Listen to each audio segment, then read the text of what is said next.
But say you're a few sets in, things aren't quite feeling right, you're not quite feeling comfortable, or you just like to experiment.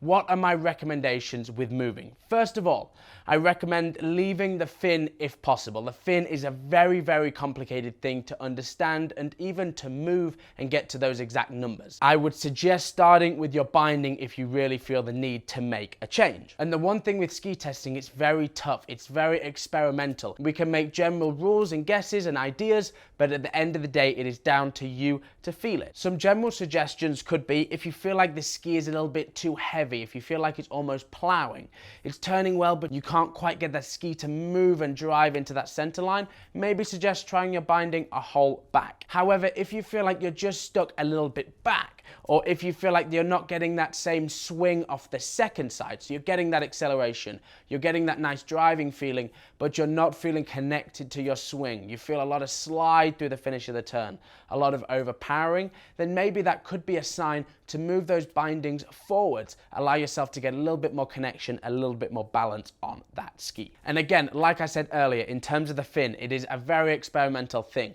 The one thing I very much recommend, if you're going to change that fin, keep good notes. Obviously, we have three things that we can change: the length, the depth, and the distance from tail. Maybe start with your distance from tail. Say the ski's feeling a little bit big, like it's not quite wanting to move through the finish of the turn very freely. A good thing to try can be moving that distance from tail number forward slightly. Say moving from 0.760 to 0.765, moving 5 thousandths or 10 thousandths. Say you're feeling like that ski's overturning through the finish. It feels like it's dumping you in just a little bit.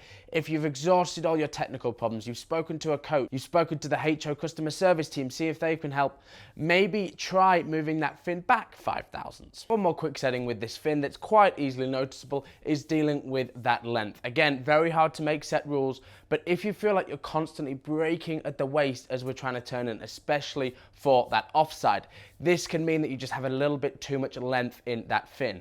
And again, there's no rules here, but if you try taking out a little bit of that length and you feel that feeling going away, that means that you're a little bit too long.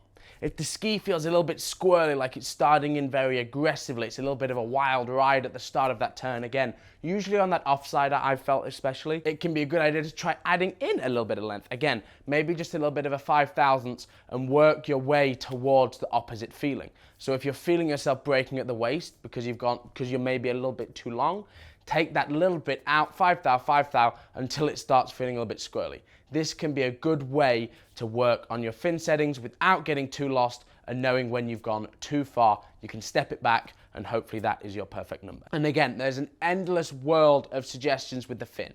You can play with it how you like, but I strongly recommend sticking at stock unless you have one professional help, you're a professional yourself, or you really feel like getting into that kind of thing. It can be a deep rabbit hole, so I suggest going down that path with caution, take good notes, and if you get lost, go back to stock and make sure you know where you feel comfortable on your ski.